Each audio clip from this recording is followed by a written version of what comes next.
Hello and welcome to the Undercut podcast. I'm one of your hosts, Thiemo and Jesse, and joining me to review all the feeder series action from Down Under is Senor Jesse Billington. How are you today?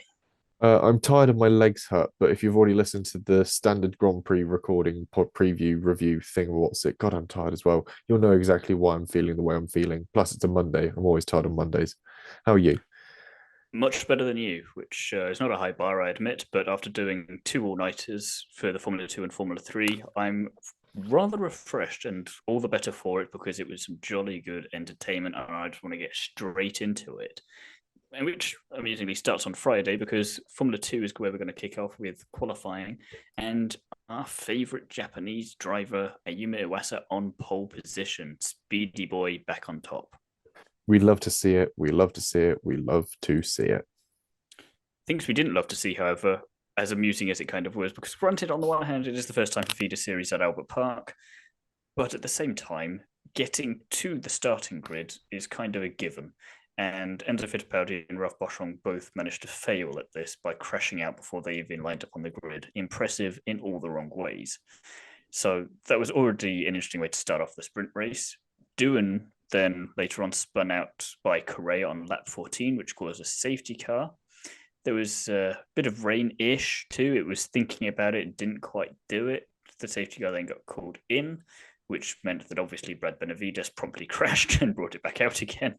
And in amongst all of that, we had some pretty decent and tasty racing, which resulted in Dennis Hauger getting P1, Jack Crawford getting up in P2, which was a nice surprise because he's kind of been around, but we've not been seeing him near the top of anything for his entire time in the feeder series so far. And then Kush Miney, again, kind of the dark horse of Formula 2 this year in P3. It was a very tasty podium. Yeah, very tasty stuff indeed. I will admit I didn't see a lot of the feeder series action over the weekend. I sort of watched snippets of it on the socials and highlights wise because I was sort of actually busy with my sister's graduation and then a half marathon because I haven't mentioned I did that yet. But yeah, crashing on the way to the grid is not something you expect to happen. But yeah, seeing Jackie Moon, Jack Especially in a Crawford, dry race. especially in a dry race, yeah, I can understand it if it's sort of torrential rain, sort of Spa or something. But Eh? But yeah, Jackie Moon really making some moves and stamping his name on the F2 season so far is a nice thing to see. And he's not been terrible so far, in all honesty. I can't remember where he sits overall in the standings off the top of my head. Oh, let me have a quick check of my big notes. Crawford is 15th, so could be doing better. But yeah, to have your only points so far scored as a P2, bless me, not bad. So yeah, positive to see Jack Crawford finally really getting his feet under the table, and we'll see where he progresses from here. Yeah, about that feature race, he was out after contact with Doohan in turn 11. Pure racing incident, but yeah, your comment did not age well there at all. Doohan before then did have some absolutely sublime overtaking, though. It was very nice to see that. Behrman then got a puncture under the safety car, which was quite interesting because no one could obviously overtake him because you can't overtake anyone whilst under the safety car. And I don't think I've ever seen that before. So that was quite amusing as everyone had to slow way down. Then doing with a safety car tyre strategy that was incredibly ballsy because he went in and pitted, as you have to in Formula 2 for the mandatory pit stop, change onto the other tyre compound. Then came in again and changed back onto, I think it was the soft tyre because at that point he could push it to the end of the race. And essentially had done everything he needed to do. And if it was kind of reminded me of attempting Budapest last year, Jesse, and making your way up through the field that way. But unfortunately, it didn't quite work out as well as he would have liked it because he finished P9 in the end. But I've got to admire the strategy and the balls for that because if there had been slightly less incidents later on, that could have been quite cool. Yeah, to quote the line from Baby Driver, you got to admire the balls on that kid. And it was the the double jack collision was an interesting one. I think it was possibly a little too bold, too much. But yeah, the overall result of the feature race was good. I think definitely, and we saw some It, interesting it, moves through it. Yeah, I mean, it took a while for us to get there, and we had four or five cars wide at some stage, all kind of tussling with each other, which led to a friend of the podcast, Alex Brundle, making an excellent Quidditch bludger reference by saying they're all just like bludgers out there, and Alex Jake's just kind of in awe of him at getting a Harry Potter reference into a Formula 2 race. But we love to see that. Nissani then crashed out after what was already a turbulent race for him, and Vest and Fittipaldi went into the When gravel doesn't after the have pits. Nissani have a turbulent Yeah, race? true. It is. That's very true. Um, yeah, Vesti went into the gravel and just coming out of the pits, but managed to keep it going. And Fittipaldi also managed to keep it going, but not for much longer because his rear suspension just absolutely failed on him moments later and crashed out just slightly down the road from Nissani, and so causing a safety car again to come out for a few laps. Then, just as we were about to get started again with the smattering of laps left, Dennis Hauger and Victor Martins, who were comfortably inside the top 10, spun out at T13. And it was just essentially Martins locking up and running into the back of Hauger, which was just really unfortunate and just screwed them both there, which again, echoing some of the stuff we had in Formula One with the likes of Sargent and De Vries there, just cold tyres, not many laps left to go, and bugger all you can do about it. So in the end, Iwasa managed to keep everyone at bay. He finished in P1 with Pourchaire then in P2, couldn't quite get to up and past Iwasa. Leclerc then got promoted to P3, his first Formula 2 podium, kind of somehow managed to go against himself and stay out of trouble this time and just keep his head down. And then Vesti, after the nearly taking himself out earlier on in the race, was in P4, which keeps his championship hopes alive, obviously, after his future race win in Saudi Arabia. Yeah, I mean, overall, not bad for Vesti. He hops up one position in the overall standings. Leclerc, like you said, had a very good weekend overall for him. And again, compared to his performance in Bahrain, um, when you look at the leaps he's made since then, he's gone from completely overdriving the car to having properly sort of found his form with the vehicle and the chassis. It's a lot stronger P4 in the sprint, and then obviously a podium in the feature. So really promising stuff from him. Up 7 places overall in the standings. So again, while it's early days in F2, there's a lot of sort of tight packaging with all the points sort of quite sort of neatly distributed at the moment. He's put himself into fifth overall, which isn't bad. But I mean, the big talking point has got to be Iwasa taking the lead of the championship now after that sort of fairly competent feature race win. And an absolutely terrible weekend for Ralph Bosch there. I mean, not making it to the start of a sprint race automatically doesn't help you, but then in the feature race just was nowhere. And we were very much hoping that his Bahrain performance was the flash in the pan, but it's starting to look like it might have been, unfortunately, which he didn't have a brilliant time in Saudi. It was all right-ish from memory, but it wasn't anywhere near Bahrain, and this is definitely not helping him. And Iwasa, you don't need to tell him twice. He just kind of he's kind of Yuki, but better when he was in F2. He's there, he's got his elbows out, he pushes for it, but he just seems to be nearer the top more often than Yuki was when he was in F2. And it's nice to see that we've got this strong, if small line of, and not just in a height sense, small line of Japanese drivers coming through that are talented and can keep pushing it. And I'm thinking he's at the very, very least in for the championship contention at Wasa. Oh, for certain, after the performances we've seen, he's in contention for the championship. And I mean, I'm just trying to remind myself of the F1 Academy driver lineup, because have we got a Japanese driver in there? I can't remember if we do. I don't think so. Don't think so. No, we've got Chloe Chong. Is it Chloe Chong? Yeah, Chloe Chong lined Yeah, up for it, British. but British driver. Um, no, I didn't. I was wondering if what's it from W Miki Series? Koyama. Yeah, had made the jump She's across. off in Formula Regional stuff in Europe, I think, and doing an Mm, absolute sublime job there, winning stuff left, right, and centre, to be fair to mm. her. Just trying to remember where my Um, other Japanese junior drivers are really scattered about the place. yeah, no, we need to keep a tighter leash on them. But it was Mm, excellent Formula 2 weekend anyway, and proof that they should definitely come back to Albert Park next year. mm. So interesting stuff. But obviously, we also didn't have just Formula 2 making its debut in Albert Park. We had Formula 3 as well, which saw Bortoleto on pole, and the brilliant note of Alex Brundle coming out with the phrase "a swarm of Formula 3 cars." So a Yes, we lot now of know what busy multiple F3 action. cars are called together, and a swarm seems very appropriate, to be honest, especially 30 cars around Albert Park, Jesse. It was just delicious. It was constant chaos everywhere you looked. That's just Formula 3 every race, though, to be fair. That's But not Melbourne Park specific. but more so when you hem them in with walls all around and give them a relatively fast, demanding circuit.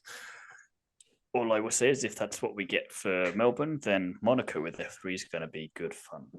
Oh, So yes. for the sprint race, we had Montoya on reverse pole. Goth then crashed out, foreshadowing Leclerc on lap one, turn three. Browning had a nice on the curbs tribute at a couple of points, I think turn 9 and 10. Tommy Smith then also had a Vettel Malaysia tribute crash with his rear tire kind of folding in on itself and in quite impressive fashion. And then a fourth safety car. Bear in mind, this is a sprint race. First race of the weekend as well for the Formula Series, and this is how we start off by Gens's Alex Garcia. I can't remember entirely what happened to him, but car just went boom. So we thought we had Colapinto P1 over the line with O'Sullivan P2 and Montoya P3, but as is always the case, it's not over till it's over. And all three MP Motorsport cars got disqualified for technical infringements, which, that's got us up major balls. And so in the end, O'Sullivan inherited the win, P1, still fully deserved because it was very close racing. Montoya P2, and then Paul Aron for Prema in P3, meaning a double Prema podium and Paul Aron's first podium in Formula 3. So it really started as it meant to go on for the weekend. Yeah, the sort of pattern for F3 emerged quite early on and just sort of built itself from there, really. I think I'm right in saying that Ida Cohen also had a crash in it as well. Don't think he made Yeah, the very notes possible. there. Yes, yeah, he did. He was, let's see, DNF on lap Oh no, he 5, might have. collision damage. Oh, He okay, no, he brought had out a terrible lap in the feature one of the race as safety well. cars. Yeah, he did not have a good time in the feature race either. Again, collision damage and retired that time lap 11. So yeah, mixed bag across the grid, but yeah, interesting results certainly for Colapinto, Boyer, and Edgar. Originally doing relatively well, but then disqualified. So unfortunate there. Yes, not good at all. The feature race then was a different story with Montoya out at T11 after contact with Christian Mansell. Very unfortunate. It didn't seem too bad, but again, you don't need much of a touch in this form of racing for it to go absolutely awfully for you. Colapinto then had a bad weekend, going even worse as he crashed out at T5, meaning despite winning a race on track, it was a pointless weekend for him.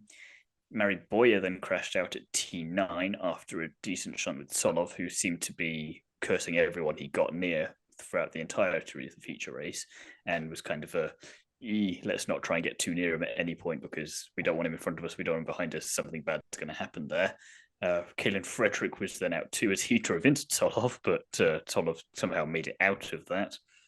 Nikki then went out in the final corner on lap 6 and then managed to kind of save everyone a bit of hassle by driving diagonally into the pit lane and saving himself the bother of bringing out a safety car and all that kind of stuff. So nice of him to at least clear himself up there. And as we mentioned, Cohen was out at T4. Villagomez punted him out, unfortunately. So that was that. Then Nikki Bezrin crashed out on the final lap because we hadn't had enough crashing at point. And throughout all of that, we somehow managed to get Bortoletto in P1 to convert his pole position, Gregoire Saucy in P2, and Gabriel Mini, again being consistent, in P3. And unfortunately, Coquelet, one of the few to stay in Formula 3 from last year, had an issue on the last lap after contact with Dino Beganovic and put him from the top 10 all the way down to P16, which is just very, very unfortunate to get on the last lap. It was again just sort of typical F3 F3. chaos. Yeah. Yeah. But it was incredibly entertaining and well worth me getting up at. Well, I was still awake, so I'm not entirely sure what time it was at, but I was awake for it anyway, and it was jolly entertaining. You were just sort of conscious for essentially a Yeah, sort of over Friday 48 hour morning until span. Sunday night, I was just kind of. I was conscious and I was around and more awake than I was expecting to be at rough times of day when everyone else was probably asleep. So interesting results though across the board, and again keeps the F3 pandemonium going. Where are we off to next in Formula 3? I can't remember off the top of my head. I think Imola is Okay, next so we've up. got them all in Imola once we've gotten out of Azerbaijan. Which We've got F2 in Azerbaijan this F2 year. in Azerbaijan, I'm pretty sure, but not F3. They're not that mad. Yeah, we've I got think they're keeping them out of places like that in Jeddah for deliberate reasons. F2 Too in Baku, expensive. and then Imola will head to with both of them in tow. I wouldn't say intact, but certainly in tow. No, no, definitely not. But we also have, before we move on to drivers that stood out to us, as we started it in Bahrain with Formula 3, we'll continue it. And because I've not thought of a better name for this yet, Florsch Watch. So Q24 and outqualified her teammates, which I'm pretty sure is the second round in a row she's done that. So that's very nicely done. Sprint race. Again, kind of had this for both the sprint race and the feature race. We said this in Bahrain a little bit as well, but not quite to this extent. You do have to survive Formula 3 a lot of the time. That is half the battle. And she managed that both races. And so managed to get up from P24 to P16 in the sprint race. Then started P23 for the actual feature race because of Ido Cohen's 5-place grid penalty, which he just had a terrible weekend. 2 DNFs and then a 5-place grid penalty for the second race where he gets punted out anyway, so it doesn't matter. But it helped Sophia, so we're all good there. She got pushed wide at T11 early doors, but managed to keep her foot in and not crash and ploughed on. So that was excellent. P18 in the end, and survived Solov, who was around her for a good portion of the race, and she beat both her teammates in the races again too. So very much turning into a team leader there for PHM, which is nice to see. And again, whilst not near the points as much as we wanted to, in terms of the overall standings, we see for if the worst happens and she doesn't get any points for the season, she should still be a decent way up the standings because of her finishing in a decent enough place compared to all those that will be behind her. Her finishes, her results this weekend, while again we say it's sort of pointless, the actual overarching result and her driving this weekend, I would say stood out far more than it did in Bahrain, certainly. And as much as there were cars ahead of her retiring and a lot of chaos, that survival thing, yes, you have to be able to survive Formula 3. You've also got to thrive in it. But I think we're seeing a lot more of the thrive come through with Florsch, which is what we want to see happen through the season. We want to see this development of a driver. So especially after so we've long got out of Formula 3. She's only had 2 races back in essentially to get up to speed with everything. Very little time for training and practice and all this kind of thing. So it's going in the right direction. If she can keep building on that, then round 3, round 4, maybe, especially Monaco, if she can survive Monaco, then there's potential for points there. Yeah, I think we'll see certainly further developments of her driving as the season goes on. I don't think we're that far off Flörsch points, but again, it'll be the right race and the right ability, right mix of survive and thrive for her to net a few points at the tail end of a feature race. Again, something we could say for any driver in Formula 3, really, for a lot of it, because surviving and thriving is just its bread and butter. I think few of them are struggling to survive at the moment. So I think that's sort of the line we're on. She's passing the survive bit. We've now got to see if we can sort of make that next step. Use positive emotion to push her towards the thrive so we can finally see some sort of female talent marching its way through the feeder series. That's what we want to see at the end of this. And most importantly, she's named her car finally. It's called Bobby. Oh, does she name her cars? Is that a thing she does? Yes, she was putting up a big poll on Instagram for various suggestions, and she finally settled on one. It wasn't Kari McCarface, it was Bobby. And it wasn't, unfortunately, as I suggested multiple times, Dave. I think Bobby would have been a really good one for the Mercedes last year, but it would have been. Especially if it had a pink livery at any point. Yeah, it's a blobby rather. But yeah, it's a porpoising joke for those of you out there. Anyway, we'll move on to drivers that stood out, and we'll start off with Formula 2. Thiemo, your choice of driver from Formula 2. Kush Miney, which I kind of called this very early in the weekend, and then I just stuck with it because he made a baller move on Maloney to T11 in the sprint race, and I just thought the amount of crap that we gave him in our season preview for Formula 3 is immediately gone out the window, it would seem, and he just seems to thrive a lot better here than he does in F3, which is curious because you normally see a little bit of symmetry between the two, or of even if it's good symmetry or bad symmetry, it's like Nissan, you're either bad in F3 and then bad in F2, or you're kind of saying, no, you're good in F3 and you're good in F2. You don't generally have a lot of bad in F3, great in F2. So it's been a very nice prize, and that overtake was just chef's kiss. Some strong performances from him, really, and I think slowly beginning to sort of flourish, or at least find his feet and prove his form. So he may take over as being a team leader at this point if Boschon can't get his act together. It depends. I think Boschung might have had a sort of subpar weekend, but I don't think this is going to mark Boschung's overall form. I still rank Boschung over Miney overall, I think I have to say. That's fair. Jesse, you've gone for a more Route 1 answer. Yeah, Route One, Iwasa, really favorite of the podcast, and from what I saw across the weekend, he seems to be really putting something together. So yeah, I'm just excited for what he can sort of bring to the rest of this season, and have a feeling that it's going to be damned impressive indeed what he does. So yeah, got big hopes for the little guy. Talking of damn impressive, Formula 3, despite crashing qualifying, Pepe Marti gets it for me because he made up for it just so very nicely because he went from P30 on the grid and made it all the way up to P13 for the sprint and then made it all the way up to P9 in the feature race, which is no mean feat. And he was just on fire and it was great to see. I mean, he's one of the few returning drivers from last year and it clearly has been a case of one season, learn new stuff, season two, go for it. And this is the kind of stuff we needed from Arthur Leclerc last year when he had terrible qualifying. He'd make it up in the race, but he wouldn't make it too high. And Pepe Marte straight away into the points in his feature race where it matters the most. Sprint race, again, not too far off. It's probably just ran out of laps with 4 safety cars. To do all of that in that time, very impressive. Mm. I mean, he's a pretty good shout. I mean, I'm flicking back through my results, through the notes. I think I'm going to have to go down the line of something like Zach O'Sullivan, really. Feature race wasn't exactly a sparkler from him. P5 start, P5 finish. But again, it's solid points and what you need to be consistent, sort of competing for. But when it comes to the sprint race, starting down in P8 and then coming home to win the sprint overall, essentially once you've had the other guys wiped out ahead of you. But overall, his drive for that race, that sprint, was not a bad drive. So again, it's deserving of the points that he got. So yeah, not too shabby. Nice driving overall there, which leads us nicely into the new standings that we have for Formula 2 following this weekend because Boschung is no longer leading the way. He's not even in the top 3 as Iyuma Iwasa has taken charge of the championship with 58 points. Teo Pourchaire in second place with 50 and Frederick Vesti just sneaking around in the background in P3 with 42 points. I think he could be a dark horse if I haven't just jinxed him. Certainly one to keep an eye on. I like the fact they're currently all spread by 8 points between each of them. So that's a nice bit of symmetry there.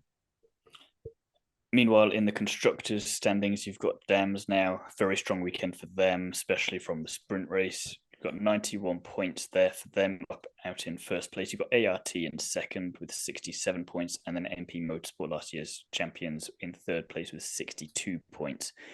Interesting that Dams already have such a big gap, but at the same time, there is still an awful lot to play for. There's a lot to play for, but I think it helps that both dams you've got, obviously Iwasa and Leclerc, isn't it? I think so. Yeah, really strong weekend for both of their drivers, which no doubt will have helped them sort of harvest some points and open up a bit of a gap there. So yeah, solid stuff in the Formula 2 realm. Unsurprisingly, in Formula 3, Bortoleto is leading the way and getting a bit of a lead out. He's got 58 points already after 2 rounds. And Gregoire Saucy, the more experienced driver, it's got to be said, is 20 points back, as I say, with 30 points. And newcomer Dino Boganovic with 28 points, a further 10 points back for third place. Interesting spread already. And again, if that's kind of how many points the top 3 have for each of them, and you look slightly further down the order, it just shows the true chaos going on behind them, that it's going to be tough for anyone. You kind of need these 3 and the top 5 essentially to have some really bad weekends soon for anyone else to kind of challenge, because otherwise Bortoleto is already looking like he could run away with this. Yeah, I mean, he's 20 points ahead of his next nearest rival. So, I mean, he's relying on essentially, Saucy is relying on Bortoleto to not score any points in a feature race and him score a win to get close and overtake him. But again, anything can happen in Formula 3, obviously. But yeah, when you look down the sort of the rest of the point scoring thing, we've got 58 points right the way down to 2 is our lowest scorer currently, Taylor Barnard. But even if you look inside the top 10, you've got a spread from Luke Browning with 14 points right up to Bortoleto's 58. It's a big, big spread. But as you say, anything can happen. And with some of the race places that we have come up, I mean, Imola, it doesn't really matter where you go in Formula 3, it's always crazy. So even a dull track like Imola could be an absolute cracker for Formula 3 going around there. So who knows what's going to happen there. Constructors-wise, we've got Trident out in first with 100 points to their name already, which is mental after 2 rounds. You've got Premier in second place with 70 points and High Tech Pulse 8 in third place with 54 points. I mean, we say it's mental. You've got to bear in mind they've got an extra 50% chance of scoring points than you would do in, say, Formula 2 or Formula 1 because you've got three I know, cars it's per just still team. silly. It seems like It IndyCar kind of points. it does just seem odd. It's a bit like IndyCar or like Indianapolis 500, where you can score all sorts of different points for loads of different things. Trying to understand the scoring for some of their weird races gets a bit odd, but hey, we love them We'll leave for it. that for a separate podcast. But Yeah. all in all, it was a very strong weekend for both Formula 2 and Formula 3, and definitely worth them coming to Melbourne. And I hope we get to see them there next year. And if not, I hope that this at least opens the door for other tracks that don't have F3 races currently for them to try it out, because it shows that for a first time, it kind of gave you a bit of everything. Gave you the safety cars, gave you the close racing, gave you plenty of drama. And again, in Formula 2, I think we've had 6 races now, and you've got 5 different winners across that, which is not too shabby. And Iwasa being the only repeat winner there. Which we're not going to moan about. We love it, Wassa. No. But hear me out. Feeder series go to Brazil. I'm all right with that. Again, I feel like F2 needs to spread its championship out a little bit further. That gap to Abu Dhabi every year is just ridiculous. Formula 3 is a little trickier because they're always kind of wrapped up around Monza-ish. So I don't know how we would trick them into doing that, but I'm all for it. I also Formula think Singapore 3 would be fun. Singapore would just be deadly. But Formula 3, I think I'd be happy with it finishing in Monza. I feel that it then gives drivers the opportunity to go and do a quick winter series or something. But with Formula True. 2, generally speaking, you don't need that as much. And having that extra race Mind it's in an Brazil extra round or something. Even if it's just the one extra round, it would be nice and not just here's a 5-month break, come back in Abu Dhabi. Yeah, it would break it up a little bit more. And equally, Brazil is a bit of a different circuit. You've got this sort of weird elevation change through the opening sector. You've got the often changing weather conditions.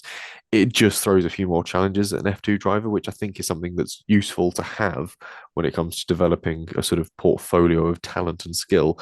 So I think, yeah, if I was to add one circuit to the F2 calendar, Brazil would be mine. I'll throw the same question to you then. You can add one circuit to the F2 calendar. What are you adding? If I can't have Brazil, then I'm thinking, because I always want a little bit. I don't mind having a little bit of stuff later on in the year, because we panic for like the first half of the year with we've got too much stuff, and then it's all done by like Monza, and then because even with the F2 and Abu Dhabi, we still don't have anything. We've got like 3 months of just it's just nice. It's F1. We don't have to worry about anything else. So I'd maybe go Japan. Ooh, yeah, I can see that.